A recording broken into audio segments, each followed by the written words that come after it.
Moshe Rabbeinu, the greatest leader that the Jewish people ever had, puts it all out on the line.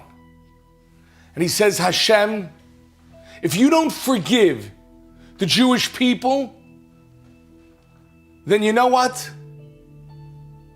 I don't want to be mentioned in your book. V'im ayin, if you don't forgive them, mecheni nami sifrecha. Wipe me out of the Sefer Torah. I don't want to be there anymore. And that is why in Parshas Tetzaveh, the only parsha since we've first been introduced to Moshe Rabbeinu, Moshe's name is not mentioned once. Come on.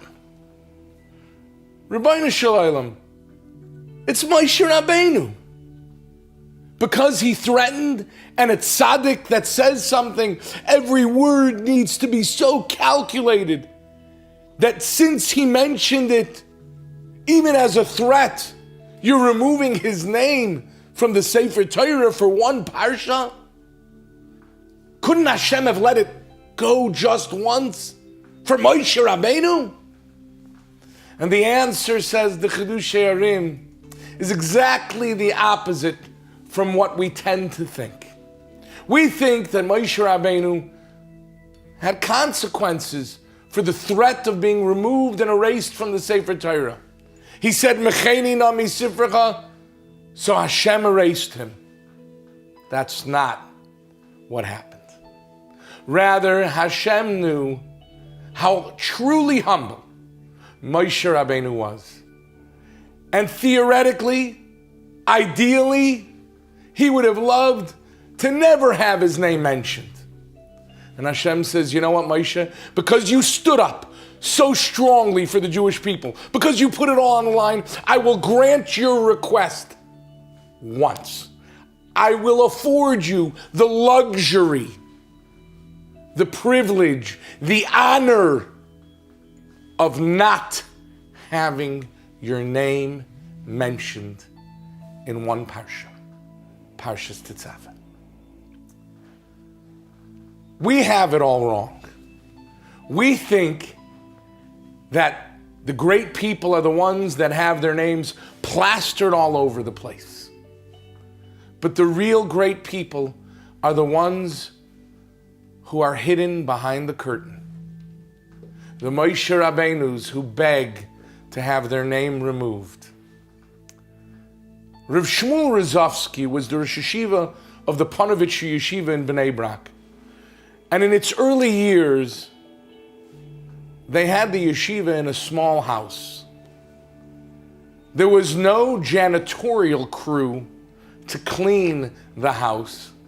And truth be told, the Bachrim, the young men, some of them didn't realize that perhaps they should be doing the cleaning themselves. They shared this house with a group of balabatim, people that davened in a shul. And Reb Shmuel was very conscientious.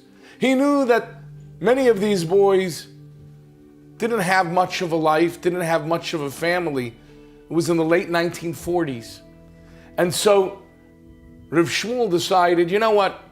I'm going to clean the Beis Medrash myself.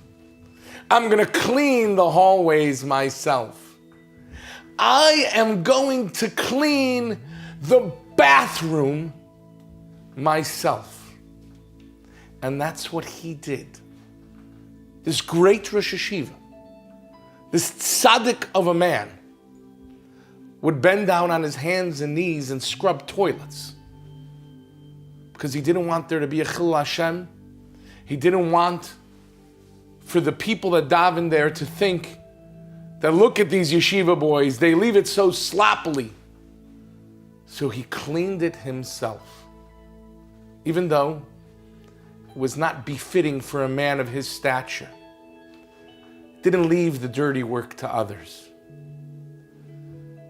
Much, much later in his life, long after Panovich became one of the greatest yeshivas in the world, Rav Shmuel was on his deathbed, was suffering greatly.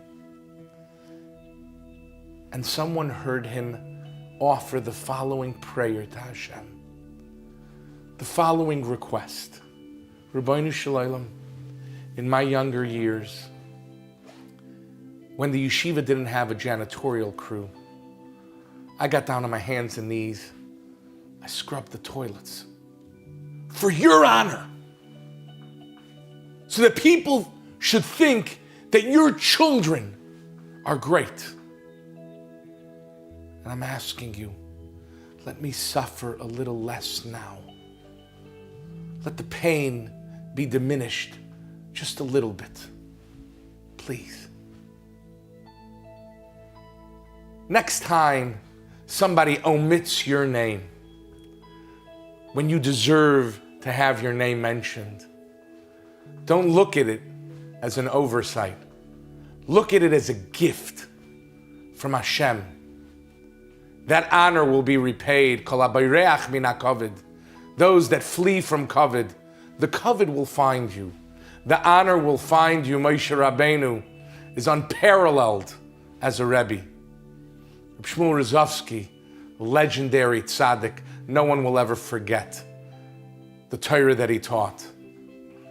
And no one will ever forget the menial tasks and jobs that he performed.